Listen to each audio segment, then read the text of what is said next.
आज के शो में हम बात करेंगे पीएम केयर फंड के बारे में और इस शो के एंड में आप खुद ही एनालाइज कर पाओगे कि गवर्नमेंट हमें क्यों नहीं बता रही है कि अभी तक पीएम केयर फंड में कितना अमाउंट कलेक्ट हुआ है, क्यों इसको गोपनीय रखा जा रहा है। आज का एनालिसिस हम हवा में नहीं करेंगे, फैक्ट्स के बेसिस पे करेंगे।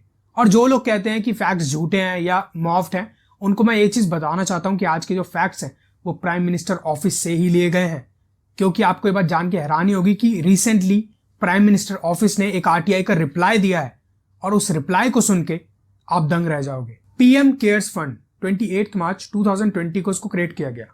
इसके पीछे का ऑब्जेक्टिव ये था कि अगर कल को इंडिया में कोई इमरजेंसी सिचुएशन अराइज होती है, जैसे इस वक्त कोरोना वायरस की वजह से है, तो इस फंड का यूज करके हम उस सिचुएशन को कंट्रोल कर सकते हैं। लेकिन एक बात यहां पर नोट करना, इस चीज को हम एंड में एक्सप्लोर करेंगे कि इस फंड में 4 लोग हैं।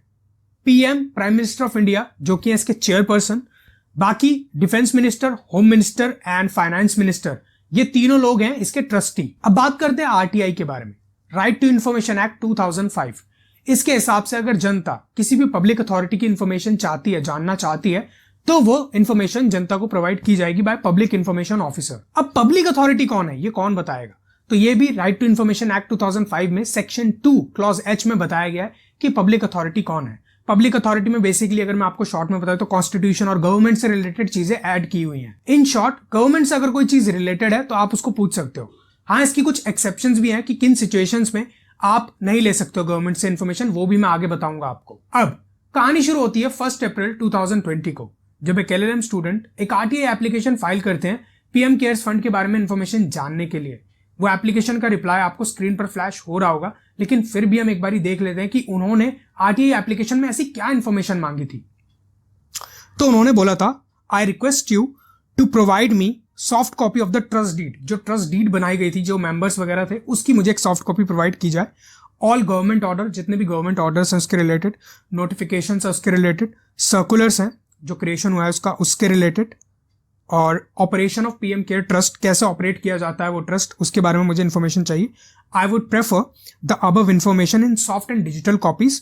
If it is possible to provide in the set format, I am willing to incur the cost of print and postal charges. उन्होंने कहा इस सारी चीजों की मुझे आप सॉफ्ट कॉपी दे दीजिए, हार्ड कॉपी मत भिजवाइए। अब एक स्टेप नीचे आइए, रिक्वेस्ट डॉक्यूमेंट्स नॉट प्रोवाइडेड, कुछ नहीं दिया गया।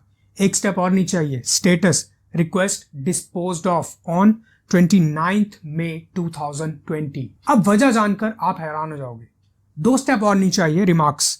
रिप्लाई आता है, PM cares fund is not a public authority under the ambit of section 2H of RTI act 2005.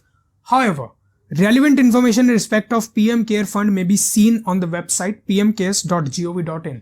और ये रिप्लाई किसने दिया है? 3rd लाइन में आ जाइए ऊपर से आप, request filed with prime minister's office, मतलब ये वहां से रिप्लाई आया है। ये बात यहां पर नोट करना कि पीएम ऑफिस कह रहा है कि PM care fund public authority नहीं है, मतलब पब्लिक को इसकी इंफॉर्मेशन नहीं दी जाएगी। और अगर आपको पब्लिक को इसकी इंफॉर्मेशन चाहिए पीएम केयर फंड के बारे में, तो वही इंफॉर्मेशन दी जाएगी जो वेबसाइट पे अवेलेबल है, जो सबके लिए अवेलेबल है। आपको अलग से नहीं दी जाएगी, because it's not a public authority. अब एक बात और नोट करना कि आपको जो इन्फॉर्मेशन मिलती है आरटीआई एक्ट के अंडर, वो आपको देता है पब्लिक इंफॉर्मेशन ऑफिसर। जो इन्फॉर्मेशन वो आपको देता है वो आरटीआई एक्ट के अंतर्गत देता है, उसके अंडर देता है। लेकिन अगर कोई ऐसी इंफॉर्मेशन है जो वो आपको नहीं दे रहा है, तो उसकी वजह भी कहीं ना कहीं आरटीआई एक्ट में लिखी होगी, और वो वजह मैं आज आपको बताने वाला हूं।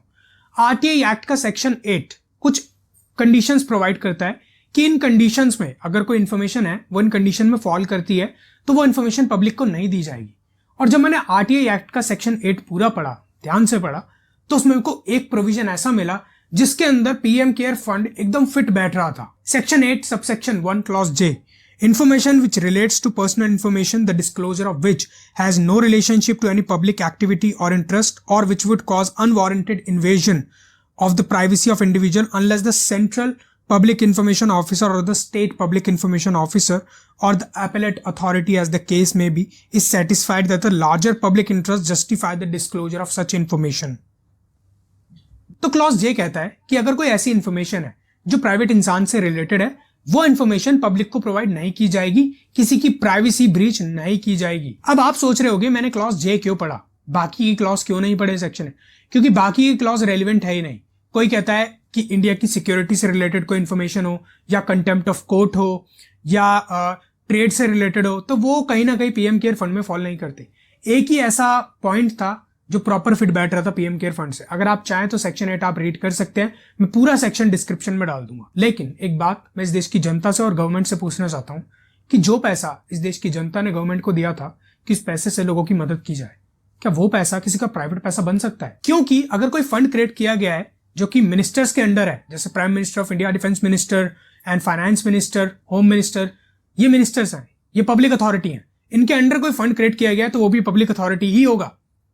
लेकिन यहां पर ऐसा लग रहा है कि 4 लोगों ने मिलकर अपनी पर्सनल कैपेसिटी में प्राइवेटली एक फंड कॉन्स्टिट्यूट किया, पब्लिक से पैसा ले लिया, और उसकी इंफॉर्मेशन हम दे नहीं सकते, ये सिस्टम नहीं दे सकता क्योंकि वो प्राइवेट प्रॉपर्टी हो चुकी है। जिस तरह से दिख रहा है पब्लिक अथॉरिटी नहीं है। एक सवाल यहां पर और है कि पीएम केयर फंड से पहले एक और पीएम रिलीफ फंड था, उसको यूज नहीं किया गया, क्यों?